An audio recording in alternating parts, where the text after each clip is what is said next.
Mineralogic.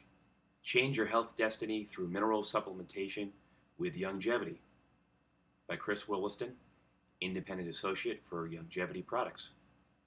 Hi everyone, I put this presentation together in slideshow, basically to recap about 5-6 months of steady research on nutrition.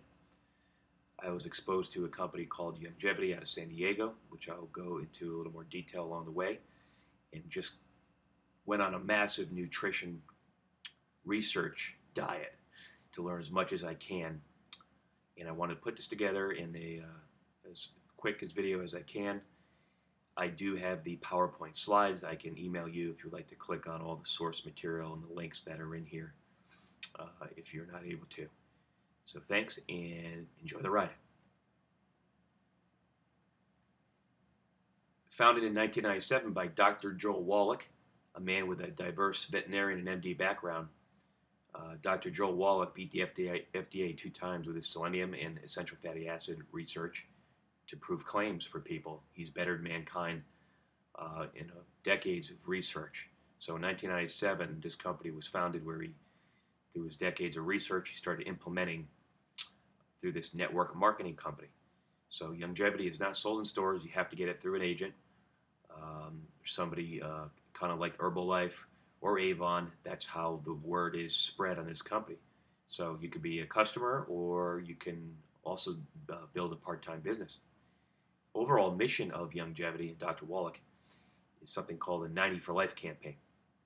It's trying to let people know that they need 90 vitamins, minerals, essential trace minerals, essential fatty acids, for example. Very crucial message most people have never been exposed to. So what are these 90 or so minerals and vitamins? Well, here you go. Are you getting all of these? I know I sure wasn't. But on the left side, you'll see the 60 essential minerals. Most people have heard of calcium and magnesium and sodium. Well, how about all these other ones? In trace amounts, all of these things are found in nature. They're found in soil, they're found in the Earth's crust, they're found in fruits and vegetables, all that. So it's nothing to be scared of. Most, if not all of these, have some type of benefit to whether human or animal life or plant life. Next is the 16 essential vitamins. Most people have heard of this. Most people are focused on vitamins if they're taking a supplement. Vitamin A and the whole range of B complex is very important, including B12, very crucial that people lose the ability to absorb as they get older naturally. Vitamin C, vitamin D, crucial. Vitamin D is actually not even a vitamin. I've done research to find out that it's a kind of sub-hormone. Your body takes the sun, hits your skin with the cholesterol in there, and converts it to this vitamin to be able to use in your body. So again, very interesting here. Most creatures and animals actually create their own vitamin D. So humans are kind of unique with that. Flavonoids, of course. There's some X factors in some of this stuff. Flavonoids, things you get in fruit. Next, 12 essential amino acids, things that are found in protein, for instance, in meat. Very crucial here. You see those also in protein powders. And then as well as three essential fatty acids, omega-3s, omega-6, omega-9s. A lot of people have recently maybe heard of this in fish oil or flaxseed oil. Again, are you getting all these? Do you even know how much of this you're supposed to get daily? Can you imagine that if you're lacking one of these, let alone, say, 30 of them, what it could do to your body over time? Well, I did start asking those questions, and that's what brought me here to want to share this with you today. Why should you care? Why are you wasting your time listening to me right now, watching this? Well, there's something called the RDA, Recommended Daily Allowance, that was started in the 1940s. As part of one of these bureaucratic boards under, I believe, it was refined over the years in the Carter administration in 1970s. And you know, it's a bureaucratic agency that's telling people based upon their research, which of course none of us have ever looked at, but that's your recommended daily allowance. So they change very slowly. They're to avoid minimum, or they're to avoid basic nutrition deficiencies, which would result in disease, for instance, scurvy. So how often do new iPhones and iPads come out, say from Apple? How often are these things changed? Not very often.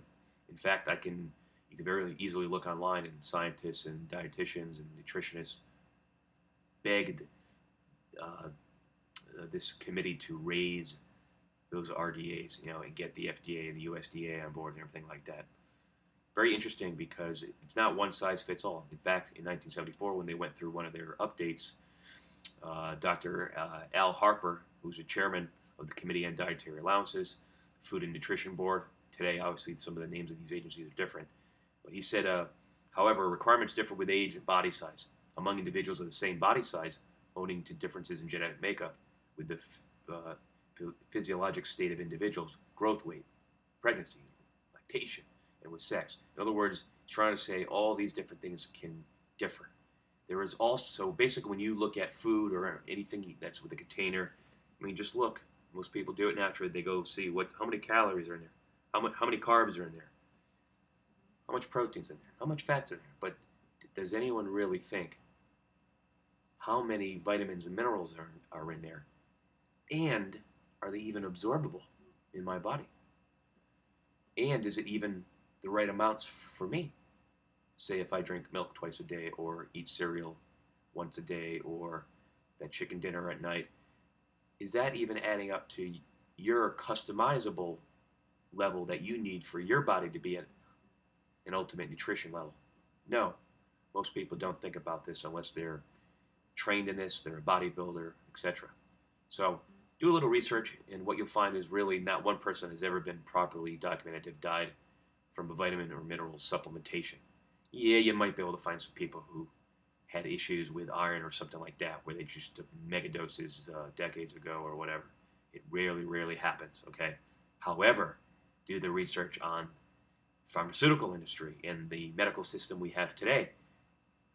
100,000 people, roughly, in the United States die each year from properly dispersed prescription drugs from doctors. You know, those guys with the MD on their name. I have nothing against doctors. I think it's great what they do. But if you do a little research, you figure out that in our medical system, it's not as benign as you think. Doctors can make kickbacks in certain drugs like chemo. Doctors are obviously heavily marketed to by the drug industry, the Pfizers and the Mercks and the Bristol Myers Squibbs.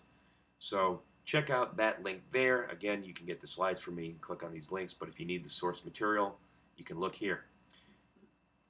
So there's something wrong here, that this many people are able to die each year. And yet, if anyone ever offers a new food, or tries to talk about superfoods, or tries to talk about a new berry drink, or tries to talk about a new mineral supplement, you get lots of people who try to put it down, stop people from looking into it. Not me. So vitamin supplement companies, another reason, by the way, this happens is that these vitamin supplement companies are not allowed to overly market or advertise benefits of the supplements that they're selling out there, okay? And here's the real reason. Once you get into the medical industrial complex, you have this agency called the FDA. If you make claims such as this pill or this supplement will help you lose weight, drastically drop your blood pressure by this much, you start falling under the legal definition of a drug. At that point, you must submit to the FDA and the federal government in the United States, and you have to go through trials and spend tens of millions of dollars to go through that, okay? And you basically get in the club. So Big Pharma makes no money off of natural cures and supplements. They make money off the drugs, and after going into this system, which at this point in 2012, for decades, is heavily entrenched in the industry, and down to right to your family doctor. So if you still don't believe this is for real, do the research for yourself. I'll give you a quick example here about how ludicrous it's become. Everyone eats nuts, right? Some people actually started eating a lot more walnuts the last couple of years because of the success of Diamond Foods. They're a walnut and almond nut company. They were prevented recently by the FDA from telling people that walnuts indeed do have great health benefits, such as to cut heart disease and cardiovascular issues. I've posted the link here. Um, LEF is the Life Extension Foundation. They are a vitamin company that also does research and things like that. Check it out. They're very similar to Youngevity as far as they have a mission to help people. But they covered this, whereas few people don't get it. I did, because I have been involved in the stock market, and I saw that as soon as this came out, that the FDA did this to Diamond Foods, the stock was down like 15%, like that, and then proceeded to be shorted into the ground. It's today an $18 stock, but at one time it was going straight up. A very successful company in a very short period of time, because people were getting the message. The FDA took that away and said, you must put your walnuts in a drug trial where you got to change the marketing and tone it down. So as you can see, that's why this industry can't get the credibility, because there's no money. There's no money from the drug company standpoint unless you go through this and do that. So people get boxed in. It's not worth dealing with it, because a lot of this stuff is simple vitamins, simple natural foods. Check it out. We got an issue here with soil degradation. Dr. Wallach has talked about for decades that the soil is degrading from our agricultural processes, factory farming, GMO, all the stuff it's going on. Well, here's a nice little map here to see as of 1997 where things stood. You can see there in the breadbasket of America, very degraded soil. What that means is you're losing all these minerals. All these minerals you think that those organic vegetables you're eating, or that citrus fruit you're eating, those bananas, all that stuff, it's not getting the natural minerals that used to be in there hundreds and hundreds of years ago, let alone to the caveman time, that it is now, with all the people living on the earth and the modern processes. So stay tuned. That map leads to this. What you don't eat can kill you. So, as I was mentioning, there is strong evidence, and you'll see a lot of these links at the end of this presentation, or if the PowerPoint, you need to get the links, they're there. You can see that you could put it together, okay? Nobody's going to sit there and emit this stuff every day. They're going to warn you about global warming, but they're not going to talk about how deficient the soils are. And the reason for that is if they actually did put all the minerals back in, food would become so expensive nobody would be able to afford it unless you're very rich. So again, there's a give and take to all this stuff. So the soils are being depleted of essential and trace minerals. Dr. Wallach has some good videos and an audio where he talks that before modern energy practices with natural gas and oil and electricity and using coal and all that stuff, people used to use their stove all the time, used to use fire. Well, they used to burn wood, right? Well, that wood would leave an ash in there, and in there, essential trace minerals would be in there. People would take that and recycle it, okay, and then put it in their family garden in the back or their plots of land, and then recycle those nutrients back into the soil. And then so when you were planting, those minerals would get in there. Plants suck out the minerals right out of the soil and generate a healthier plant. A lot of people might not know as well, on point 2 here, NPK, nitrogen, phosphorus, and potassium. They're the main fertilizers used by farmers in the whole agriculture industry. It's the least amount of stuff needed to get the most efficient growth of plants, such as wheat, corn, rice. Dozens of minerals are not in the soil, and so they're not getting into the plants. The plants, all this stuff we're eating, actually draw the minerals up from the soil. And obviously, they need water, they need sunlight. But these 3 fertilizers help them create just enough of the nutrients to get all green and just how we know them to be. So if the plants aren't getting the minerals, and then now the animals that are out there go and eat the plants, well, then they're obviously not getting the full range of stuff, nutrients as well. So you can see how this cycle perpetuates itself very slowly over time, decades and decades. Now, a big key, Dr. Wallach started as a veterinarian. So he learned basically out in Africa. He went to different places. He learned that the wildcats and other animals out in Africa would not drink the cleanest water. They'd drink the dirty, muddy water because it had the minerals in it. So that's how he got very interested in it. So working in the livestock industry and stuff like that, and he put together a theory here that he then proved that veterinarians know to this day. That is, they give their livestock, their cattle, their pigs, they give them minerals and vitamins. Why? There's really no health insurance. Okay? So when those pigs and cattle die, those sheep die, or whatever, insert your favorite animal in there, well, you lose all that money. And if you were selling the meat, obviously, to the supermarket, well, you just lost a lot of money because it's either very limited or highly expensive insurance plans in that sector. So veterinarians in the agriculture industry, cattle industry, pig industry, etc., learned right away, don't cheap out on the vitamins and minerals for your animals. Okay? So everyone knows today how antibiotics get in that stuff, but they don't tell you the complete story is those animals are well cared for to get them nice and fat, and so that they don't have issues and they can live and get as plump as they can.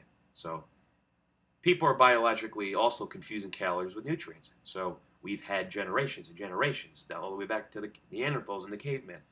Well, obviously there wasn't that many people compared to the path we're on right now, and obviously there could have been cataclysms, stuff like that. Obviously, throughout history, like the dinosaurs, there was things that wiped them out, and then the soil was able to be replenished and get a break. Well, the theory coming out of this is that the food industry kind of knows this stuff. They know, and they can't really admit it. They're hacking into your brain, okay, and they're selling you stuff based upon wheat or corn. It's sugary, it's salty, it's gimmicky. It's a new weight loss product, that just stimulates yourself. It doesn't get to the root cause, which is the stuff you're eating doesn't have enough nutrients and minerals in it. So it's one reason you always have cravings. So stay tuned. I'll go into that a little more here. Think about it. Calories do not equate to nutrition and nutrients anymore, like they might have once in the past. A sugar buzz from food is not nutrition. I know a lot of people eat something highly sugary, or they eat that pasta or whatever, and they initially get a nice charge out of it. Well, it's really, if you do some experimentation, you realize not the same thing. A lot of people get a sugar buzz, and your blood sugar is going through the roof there, and then your insulin rushes in to moderate that. And a lot of times what happens is your insulin just takes it in. Your body actually is not meant to be running on all this sugar and all these sugary drinks. What it does is it stores it as fat. So notice how you get a different buzz off sugar in processed foods versus what you get from live fruits and vegetables, for instance, and herbs. Now, soils are being depleted constantly by man, and they rely on fertilizers today. So if you don't believe me, ask a simple question. Why in the United States of America are we 60th in life expectancy for the world? Doesn't make sense, right? We're supposed to have the best medical system, best nutrition, best food, best corporations, best military, all this stuff, and yet our people don't live the longest. Yes, some of it's stress. Do you think that could relate to being deficient in nutrition? Can't handle the stress? Does it relate to the medical system, that it's very good at fixing people once they get sick, or once they break their arm, or once their heart stops? But it's not very good at preventing degenerative disease based upon terrible nutrition and eating McDonald's your whole life, for instance. So something to think about here as we move forward.